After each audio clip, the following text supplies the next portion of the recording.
I believe people get energy and feel good about themselves when they help other people. In this episode, I'm going to show you how to get your team excited about having your clients acquire all the products and services that would help them. Now, I believe that cross-sales is a measure of trust.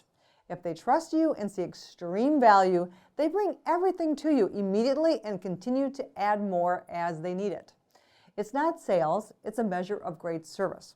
Now, if you're the kind of leader who has been begging, pleading, and bribing your team with incentive pay to increase their cross-sales, maybe for decades to no avail, and you just can't seem to move that needle even though the average person has at least 16 products and services, you're going to love this episode where I show you how to finally get out of this endless loop of effort without breakthrough. Or perhaps your people are already cross-selling 6 to 7 on average, but you know that that's nowhere near the 16 the customer has, which means you're still not their banker. Then you're going to love this system I'm about to share with you today. Or if you have several employees who ran from the big banks and their pushy or manipulative sales systems and ended up convincing the rest of your team to believe that sales is bad, you're going to love finding out how to take back your ability to get people to believe that sales is simply helping people buy what they need. It's a way to help. As you know, this has been an industry dilemma for the last 30 years. I've been speaking at and attending bank CEO conferences, and it seems that cross-sales needles haven't moved one bit in 3 decades. Perhaps that's not so surprising considering the challenges that you must overcome to make it happen. Number one, many people perceive sales as the slick presentations and pushy, we have a special on approach, and they don't want anything to do with it. Even though they won't always say it, it does show up in the results now, doesn't it? Or perhaps you struggle like most banks that have sales attempt battle fatigue. Millions of dollars have been spent on attempts at improving sales cultures in banks, and less than a few hundred have really accomplished the desired result. And third, still others have been doing what they've been doing for so long that they're insulted that you might be suggesting it's not enough. They think and act as if they really do care about the customers, but it isn't exactly obvious as their clients still have to run around town to competitors to get their banking needs met. I've heard this same sad story probably 3,000 to 4,000 times in talking with bank executives for decades. It's prevalent. I'm now going to give you 3 steps that will help you start to move the cross-sales needle in just a few weeks. So let's go. Step 1, you'll need to be a contrarian. You have to forget what you believe to be true regarding cross-sales or what folks are telling you is true with zero evidence. Seems like every bank CEO does the same thing when they want cross-sales. There are 3 components: hire a sales training company, set goals, and create an incentive program. If that ever worked once, it would have been worth a try.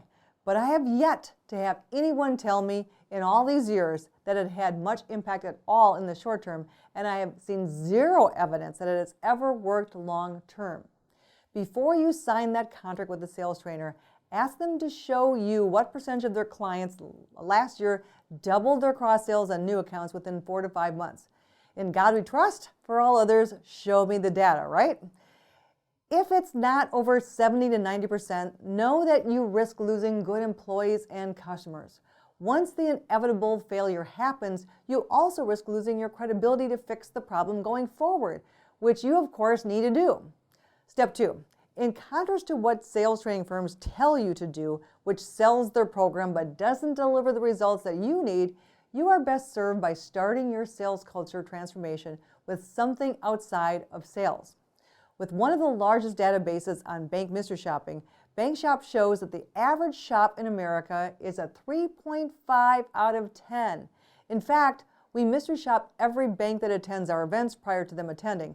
Those who tell us that they have great service that doesn't need to be improved get a thorough report on mystery shops on their teams. Most average in the 3.2 to 4.2 range.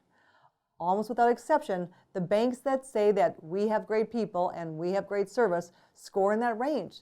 Start by moving that needle up to over 9 and do it fast. It needs to happen in 6 weeks, and you can't miss on getting it right the first time, or the second attempt is about 3 times more difficult.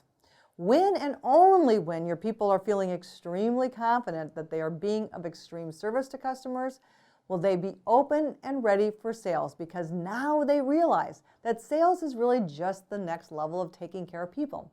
It is what good service entails, and it sure the heck shouldn't feel like sales.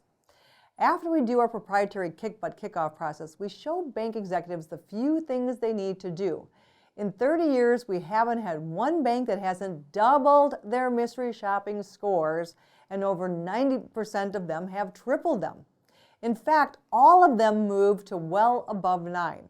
Without a foundation of knowing that every person can do the basics on the phones as they help people buy, sales training will be an expensive train wreck for you, combined with disgruntled employees and customers who feel sold to. After the bad PR regarding bank CrossSales that came out recently, that's the last thing that you need. In other words, you need sales readiness to be mastered before you start sales training. Step 3, once they've moved that mystery shopping needle fast and really fast, they have confidence. In our seminars, we show you how to pop that needle past 9 without exception within 6 weeks. They always tell me that they wish they would have known this 20 years ago. Now and only now, when the birdie's mouth is wide open, does the mother bird bring the first worm.